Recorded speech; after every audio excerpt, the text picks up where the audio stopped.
Isso aí é interessante que todo mundo vai utilizar, tá? Esse código aí. Pessoal, bom dia. Então, hoje é terça-feira, dia 7 de dezembro. Vamos para mais uma aula aí de web, né? O nosso projeto. E hoje eu vou mostrar para vocês como personalizar o template de vocês, de modo que quando a gente vai, por exemplo, editar um estado, eu vou ter um título personalizado aqui. Quando eu for cadastrar uma cidade, eu vou ter um outro título personalizado aqui. Do jeito que tem aqui, a gente já tem o formulário gerado no Bootstrap. Para quem colocou lá o Crisp Forms, reparem que aqui, ó, nome da cidade tem um asterisco. Então, o Crisp Forms, ele vai colocar um asterisco nos campos que são obrigatórios, tá vendo? Tanto a cidade quanto o estado. Então, habitantes não tem um asterisco, então não é um campo obrigatório. O Crisp Forms também coloca esse texto aqui embaixo, ó. Tá vendo que você tem lá o nome do campo? Esse nome do campo aqui, deixa eu pegar o models. Ele vem daqui, ó, habitantes. Então ele colocou habitantes aqui. Estado, o nome do campo, ele pega o mesmo aqui, então ele coloca aqui o estado. O nome da cidade, se eu for olhar lá no meu models, ele está como nome.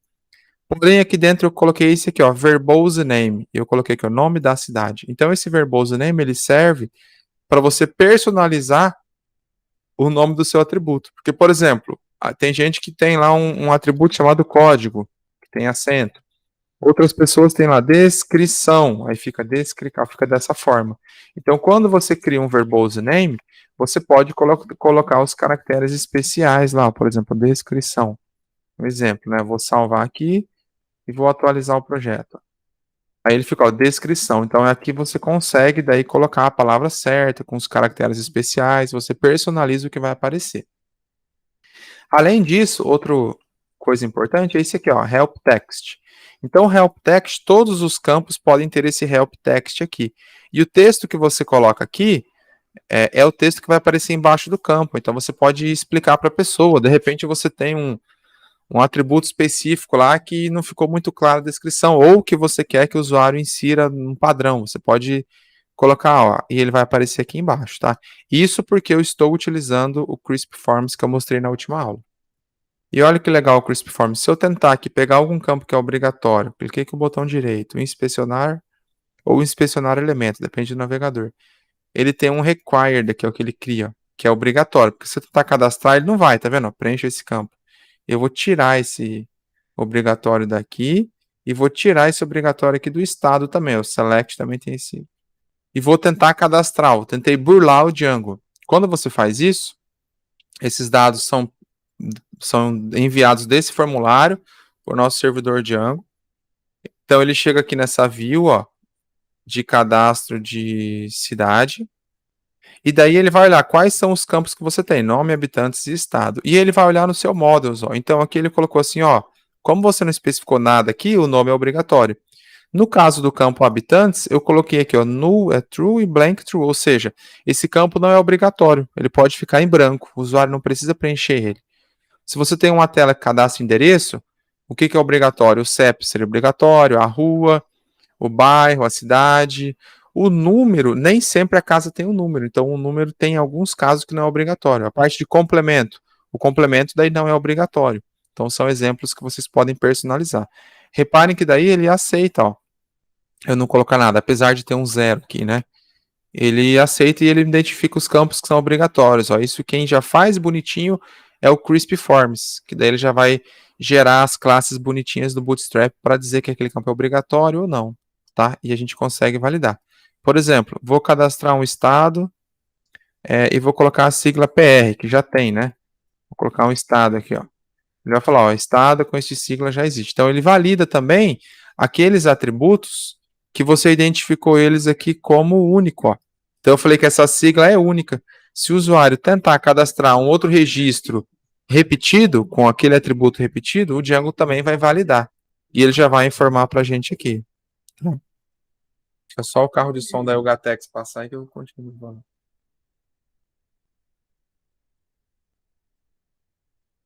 Se vocês estão ouvindo aí, mas aqui é uma poluição sonora que tá doida aqui.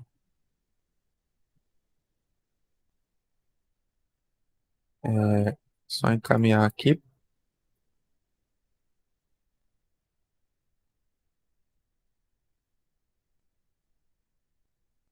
Beleza?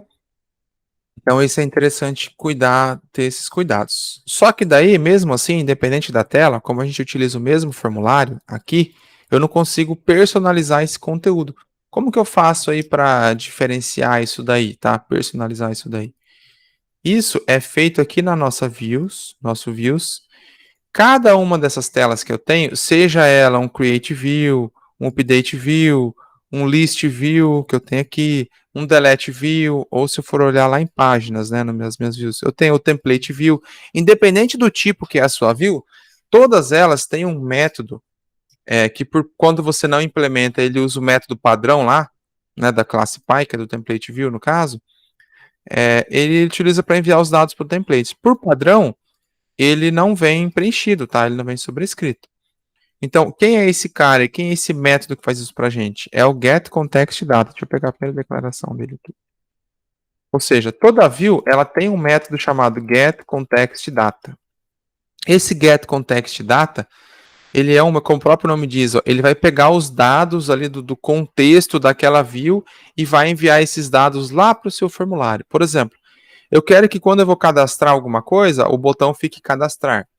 Eu quero, quando eu vou editar alguma coisa, que o botão fique salvar, não fique cadastrar, por exemplo, ou inserir. Eu quero o título cadastros de estados, eu quero editar estado. Então você consegue personalizar um título, um texto, um botão. Você consegue enviar uma lista de objetos lá para a tela. Você consegue enviar qualquer coisa para o template. Então, esse é o método que vai fazer que vai nos permitir enviar dados para o template, que não são aqueles dados fixos que ficam lá, tá? Então, essa é a declaração que a gente tem que colocar dele. E ele recebe aqui dois parâmetros. O self, que é como se fosse o this, que você precisa colocar. E esse asterisco kwargs, ele é algo do Python, mas por que tem que ter esses dois asteriscos aí? É um tipo de notação, não vou entrar muito em detalhes aqui, mas de notação do Python. Sabe quando você digita um comando, por exemplo, você digita assim, ó, no terminal, no Python manage.py_run_server. A gente digita esse comando aí, ó. Deixa eu pegar aqui no visual. Ó, eu digitei esse comando aqui para iniciar o servidor, certo? Python manage run server. Esse run server, na verdade, é como se fosse um argumento que eu estou passando para o meu arquivo manage.py. E uma das maneiras de se pegar essas palavras que você coloca aqui, ó, todo comando aí no terminal, geralmente você passa algumas instruções. Essas instruções são os argumentos. Uma das maneiras de se pegar ele é por aqui. Só que esse kwargs ele vai além, né? Além de pegar ali, ele pega os dados, por exemplo, que você passa pela URL. Digamos que você colocou lá um editar /estado/2. Você consegue pegar esse 2 aí, esse ID. Você consegue pegar ele dentro aqui do kwargs. Então é algo aqui que já vai trazer um conjunto de dados de outras séries aí. Então, o que eu vou fazer? Isso aqui vocês vão criar em praticamente todas as suas views aí, tá? Então, aqui no cadastro de estado, eu vou criar esse getContextData. Então, eu vou colocar def. Na verdade, eu não vou criar, né? Eu vou sobrescrever. Quem aí lembra da orientação a objetos, o que era o sobrescrever um método? Quem lembra aí? Sobrescrita, de que é sobrescrever alguma coisa?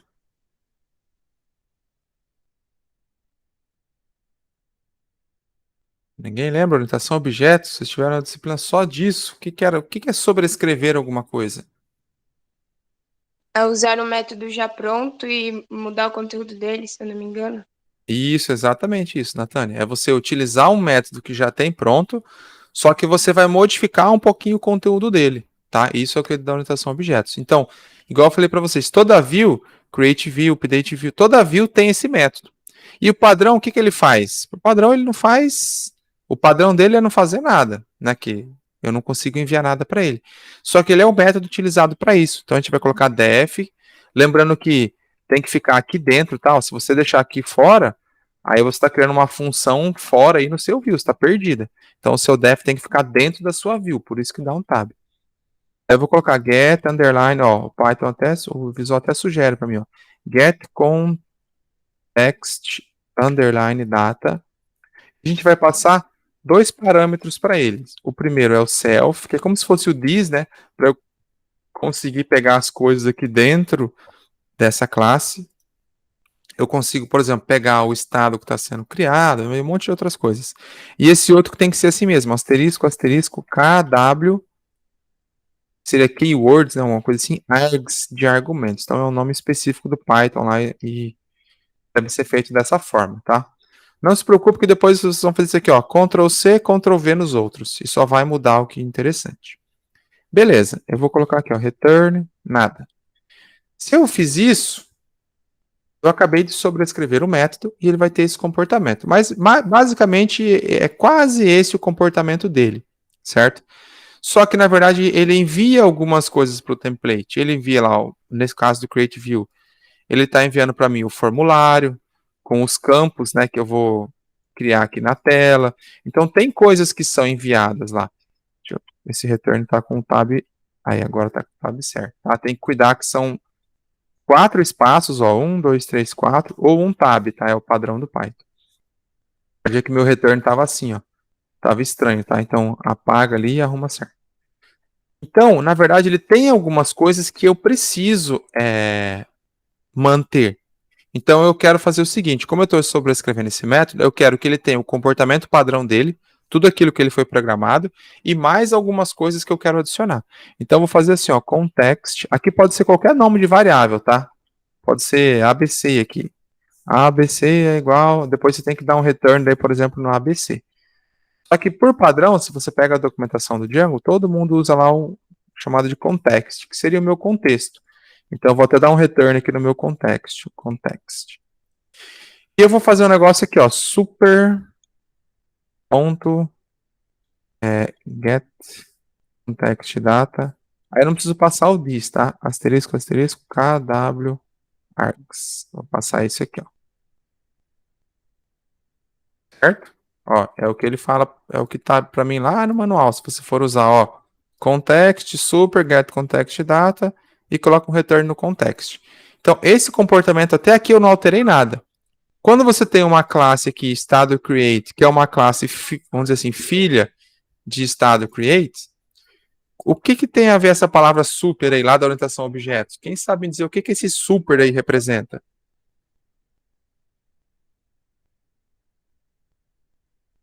Alguém sabe dizer o que que esse super representa aí quando você tem uma herança aí de classes?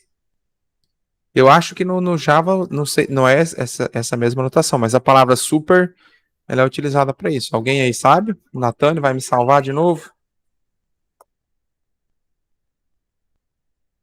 O que que o super representa aí na orientação a objetos? Não estou falando em Python, estou falando de orientação a objetos, né? O super. Representa a classe Py, a classe da Isso, qual foi herdado. exatamente, ó. O que a Água falou, a Carla falou super classe, ou seja, esse super representa a classe Py. Então, quando você faz isso, você está falando assim, ó, vai lá para mim na classe Py, vai lá no Create View e executa o get context data padrão dele lá. Faz o que ele tem que fazer e guarda aqui nesse context. Pronto. Esse é o comportamento que deve ter em todo método aqui de get context data quando você faz a sobrescrita. Por quê? Porque tem coisas lá padrão, coisas padrões que são feitas. Então, quando a gente chama esse super, eu estou falando para ele, ó, executa o get context data lá da superclasse, que é da Create View. Se você coloca assim, ó, você está fazendo uma recursividade. Você está chamando o próprio método dentro dele, tá? Que não é nada a ver com o que a gente quer, tanto que ele dá erro ali, tá? Por isso que a gente usa esse super. Ponto. Estou pegando da classe Py. Então agora, se você rodar o código assim bonitinho, não vai acontecer nada ainda. Por quê? Porque agora a gente precisa colocar dentro desse context os dados que a gente quer mandar para o template, ou seja, esses dados a mais. E esse context nada mais é do que um array. Ele é um vetor, só que as posições do vetor, na verdade, ele é um dicionário. Né? Por que um dicionário? Porque quando você cria um vetor, você tem que falar, ó, coloca na posição 10 o valor lá, cadastro de estados. Só que esse seria um vetor padrão, tá? Só que um dicionário em Python é como se fosse um map no Java, que eu não sei se vocês estudaram. Em vez da posição do índice do vetor ser algo numérico, essa posição ela vai ser algo, pode ser uma string. Por exemplo, título. que eu estou fazendo aqui? Eu estou criando uma posição dentro desse context, dentro desse vetor que tem meus dados, chamada título, e estou guardando esse título aqui, ó. Vou criar outra posição. Vou pegar lá o context na minha posição, por exemplo, botão. Vou colocar um outro título. Perdão, outro título não. Vou colocar um outro texto. Cadastrar. O que acontece agora? Além dos dados padrões lá que o Django envia por esse método, por meio desse método, que eu já carreguei eles aqui, guardei nessa variável context, eu ainda estou enviando mais 2 dados para o meu template. Eu estou enviando um dado chamado título, que é essa string aqui, e estou enviando um dado chamado botão, que é essa string aqui. Agora, se eu for lá no meu forms, cadê o forms? Eu consigo pegar o título, eu consigo pegar o botão, eu consigo pegar essas strings, ó.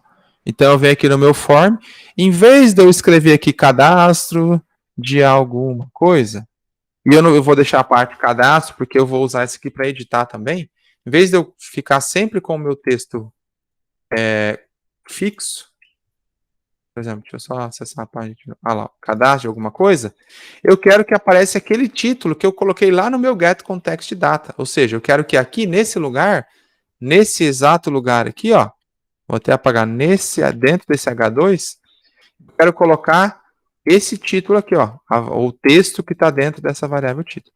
Ó, reparem que aqui eu usei aspas simples e aqui eu usei aspas duplas, tanto faz, tá? Se é simples ou dupla, tanto faz. Isso aí no Python não... Python ele não diferencia de aspas simples e duplas, tá? Pode deixar tudo simples ou tudo dupla, dá tudo na mesma. Isso não influencia em nada. Então eu quero pegar o texto que está em título e colocar aqui. Como que eu faço isso? É só usar aqui, ó, chave, título. Por que que às vezes eu uso chave? Por que que às vezes eu uso o chave e o porcentagem? O chave e o porcentagem seria como se você estivesse utilizando uma função, no caso do load, no caso do extends, seria quando você utiliza uma estrutura de condição, uma estrutura de repetição, é quando você está usando uma estrutura. Quando você usa chave, seria como se você estivesse acessando daí uma variável, ou uma posição, alguma coisa específica, tá? Que não é uma estrutura de repetição, ou estrutura condicional, que não é uma função. Então, nesses casos, a gente utiliza isso daqui. Quando você está acessando uma variável, uma posição direta do context, acessando alguma coisa mais assim, diretamente, aí você usa chave. E coloca aqui, ó, título. Feito isso, o que vai acontecer? Nessa posição aqui, ó, lembrando que eu estou mexendo aqui com o cadastro de estado, tá? Se eu for cadastrar de novo um estado, ó, cadastros de estado. Porém, se eu for cadastrar um cadastro de cidade, ele vai ficar vazio. Por que que o cadastro de cidade ficou vazio e o cadastro de estado está preenchido? Porque você só criou o get context data aqui, ó, no cadastro estado create. Então agora basicamente você vai copiar isso aqui e colar em todas as suas update view, delete view, create view, colar em todas elas e vai personalizar o título. E nesse caso aqui eu vou personalizar o botão também. Então, por exemplo, está cadastrar. Então eu quero aqui no meu form, em vez de escrever cadastrar aqui, ó, o HTML você pode quebrar a linha, tá? O HTML não tem indentação. Só para ficar menor na tela. Eu vou chamar aqui, ó, botão. Agora o que acontece? Quando eu acesso o cadastrar estado, eu tenho o cadastrar e eu tenho o cadastro de estados. Quando eu vou listar um estado, aí ele não vai mostrar nada. Por quê? Porque lá no meu estado update eu não defini nem o título nem o botão. Daí ele fica sem nada, ele fica vazio. Então agora o que a gente precisa fazer? Eu vou só encurtar o código aqui, tá? Para não ficar muito grande, ó. Eu vou encurtar aqui o método, ó, para ficar pequeno. Eu vou copiar esse método aqui, meu estado create. Vou lá dentro do estado update, respeitando o alinhamento, tá? Que está dentro da classe. Vou colar ele. E a única coisa que eu vou mudar, em vez de cadastrar, eu vou colocar aqui, ó, salvar. Daí aqui, em vez de cadastro de estado, eu vou colocar editar estado. Eu estou mudando tanto o título quanto o meu botão. Olha isso agora. No meu template eu já arrumei, ó. No meu template eu já coloquei o título, já coloquei o botão. Agora eu venho aqui, ó, na minha view, ó, editar estado, né? Vamos pegar lá, estado, editar. Agora eu tenho aqui, ó, editar estado, e tenho o botão salvar. E aí eu vou fazer a mesma coisa para a cidade, ó. Cadastrar cidade eu não tenho nada. Então eu vou lá na minha view, vou lá no cidade create, vou colar o código. Em vez de cadastro de estádio, cadastro de cidades. Vou deixar o cadastrar e no cidade update, a mesma coisa. Editar cidade. E vou colocar o botão salvar. Pronto. Agora você já consegue personalizar todos os seus templates. Ah, professor, só dá para enviar o título e o botão? Não, dá para enviar qualquer coisa. Se você quiser mudar a cor do botão, você pode colocar aqui. Se você quiser colocar alguma outra coisa, algum outro texto, para aparecer aqui embaixo, ó, deixa eu só atualizar a página. Ó, quero colocar um textinho aqui embaixo. Qualquer texto a mais que você quer colocar no seu template, é só você colocar esse esquema da chave-chave. E se, por acaso, em alguma tela você não definiu essa sua chave-chave, né, no seu template, eu não coloquei aqui, eu coloquei, por exemplo, aqui uma descrição. Mas essa descrição não foi implementada em lugar nenhum. Ou seja, eu aqui lá no cadastro de cidade eu não fiz. Beleza, ele vai deixar em branco, ele não vai colocar nada, como se ela não existisse. Tá? Então essa é a maneira que a gente utiliza para personalizar os nossos templates. O que eu posso mandar aqui além de título, de texto? Que eu coloquei, ó, o botão aqui, ó, por exemplo, tá BTN, tá primário. Eu não quero primário, que eu quero que quando for salvar, eu quero que fique verde. Quando for o inserir, eu quero azul. Então você vem aqui, né, tira isso aqui e cria um outro chamado lá cor, por exemplo. E essa cor vai ficar aqui, ó, inserida aqui, ó. Por exemplo, botão cor, vou lá no view, só que aí você tem que criar para todo mundo, tá? Vou duplicar essa linha, vou chamar aqui de cor. E vou chamar aqui, eu estou no cidade update, eu vou chamar de success. Aí você tem que definir a cor em todo mundo, ó, porque se você tentar cadastrar um estado, ó, ele vai ficar sem cor, tá? Então você tem que pegar essa cor aqui para editar. Cadê o editar estado? Estado. Vou colocar aqui, ó, success. E aqui pro create, eu vou fazer a mesma coisa, mas eu vou chamar lá de primário. Right. É a mesma coisa para a cidade. Então todo create é uma cor, todo update é outra cor. Olha só, vou cadastrar um estado. Tá cadastrar azul, cadastrar cidade, cadastrar azul. Agora eu vou editar um estado, ó, editar, aí ficou verde. Agora eu vou editar uma cidade. Olha lá, ó, ficou verde. Ó. E daí você personalizou o seu conteúdo. Beleza? Assim vocês conseguem reutilizar aí o form de vocês, né, o formulário HTML, e deixar cada um com seus títulos, seu texto, as suas coisas específicas, sem a necessidade de ficar criando um form para estado, um form para cidade, um form para editar, um form para isso. Com o mesmo form, a gente consegue personalizar ele inteiro. Dúvidas? Vou até colar no chat. Então, resumindo, o que vai fazer? Copiar esse get context data aqui, ó, colar lá nas suas views e definir lá o que você quer personalizar nos templates. Aí todas as suas views têm que ter ele, tá? Ó. Get context vai começar a ficar um pouco maior as views, tá? No list view eu quero mandar o list view a gente criou um para cada, né?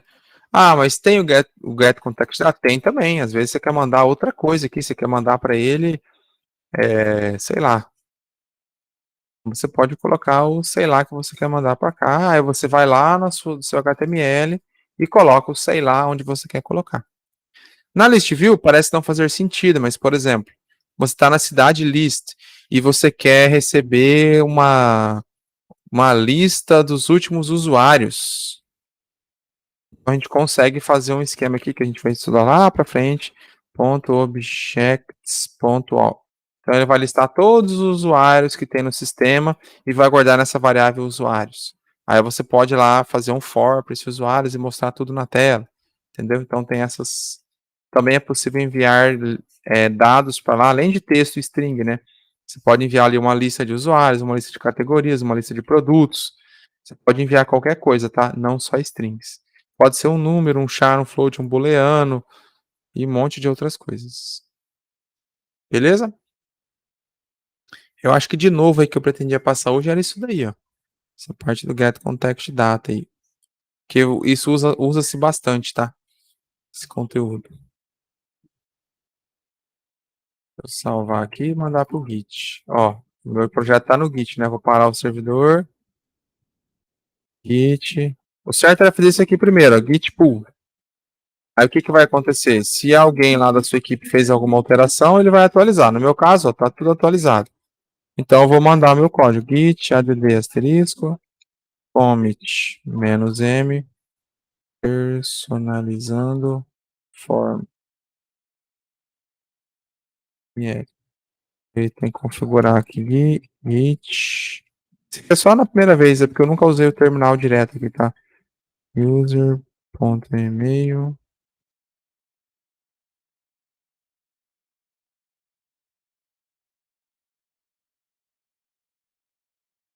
Vou usar o agora sim, eu vou usar o commit, ó, daí ele já identificou para mim, ó, 22 arquivos, tal, excluiu algumas linhas, inseriu novas linhas, e vou colocar o git push